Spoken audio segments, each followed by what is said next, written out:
Ну, первый вопрос тогда. Бадди, является ли Сергей Ковалев сейчас на данный момент вашим главным боксером, поскольку каждый тренер, по сути, ассоциируется только с одним боксером? Is Sergey Kovalev right now your main fighter? Because usually one trainer has one big fighter associated with him. Is it the case with Sergey? Yes, he's the only champion that I'm training right now. Да, он единственный чемпион, которого я сейчас тренирую. А кто-нибудь из таких знаменитых известных проспектов сейчас есть у Бадди? Do you have any good prospects, young fighters? I have a kid from Kazakhstan named Johnny Beck. Женибек, боксер из Казахстана. Алим Ханули, right? Алим Ханули? Yeah. Женибек Алим Ханули. Another kid from Kazakhstan named Madiyar. I can't pronounce his last name. Также еще один парень из Казахстана, он никак не может правильно произнести имя. Ну, знаете, как вот они пришли к тому, что Ковалев стал работать у Бадди Макгирта? То есть у Бадди не было каких-то опасений по поводу того, что вот Ковалев плохо отдавался от других тренеров, что и как-то такая история повлияет? How did you start to work with Sergey, and did you have any fears about that he just couldn't work with his previous trainers, that is John David Jackson, then Abrotus Sunkulatov? I was working with Johnny Beck, and he just called me and asked me would I consider working with him. I said sure. And the first day he came to the gym, he admitted to me what he did wrong.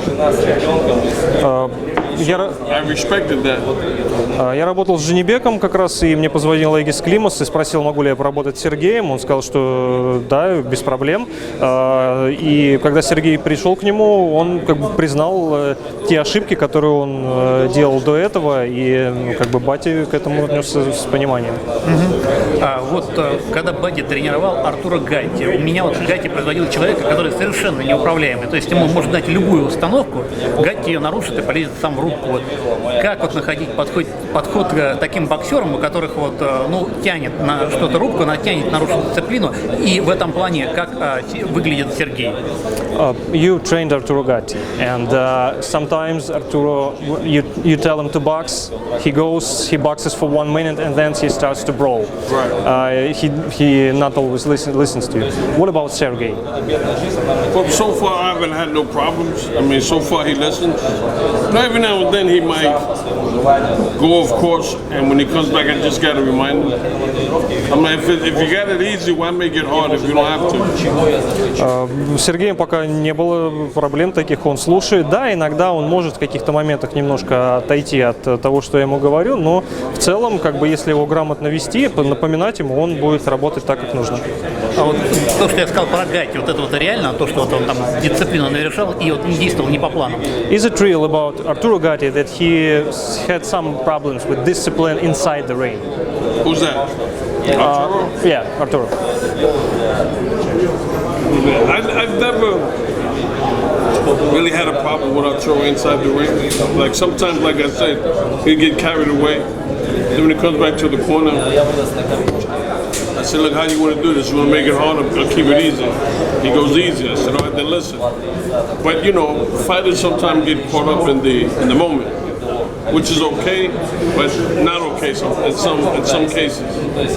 Но с Гатти, были моменты, когда он немножко начинает отходить от плана, но когда он возвращается в угол, я спрашиваю, ты сейчас пытаешься сделать все сложным путем, при этом мы можем сделать все гораздо проще. Ты каким путем хочешь?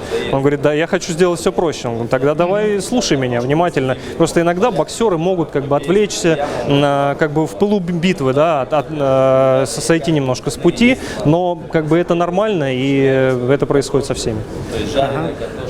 Опять же про Гатти. Второй бой с Вордом Гатти сломал руку. И действовал весь бой дисциплинированно, по сути. Здесь держал на джебе. Можно ли сказать, что проблемы порой у Гатти, они приводили к тому, что он боксировал лучше, чем изначально, когда был готов? In the second fight, Gatti Ward, Arturo Нет, это было в третьем поединке. Третьем? Да. In the third fight, Arturo broke his arm. Yes. Yeah. And after that, he boxed with big discipline. Is it the case that if he has some problems with some injuries, he became more disciplined? Well, what happened was, in the second fight, he broke his hand. But I mean, after the fight, he said that his adrenaline started flowing, and he didn't feel the pain. So training for the third fight, he had problems with his hand the whole time. So there were days that I'm just making box using his left hand. And when he got hurt in the fight, I said, okay, let's go to plan B. He said, okay. That's when he just started boxing. Он он получил повреждение руки во втором поединке, но поскольку как бы на адреналине ничего не чувствовал. Но когда он готовился к третьему бою, у него были проблемы с рукой, поэтому Бадди тренировал его, чтобы он больше работал левой рукой. И когда в третьем поединке он сломал руку, ударив в бедро Уорда, то он как бы по сути перешел к этому плану Б, к которому Бадди готов. Давай последний. Да, еще про Тарвера в России. Вот первый бой с Роем Джонсом.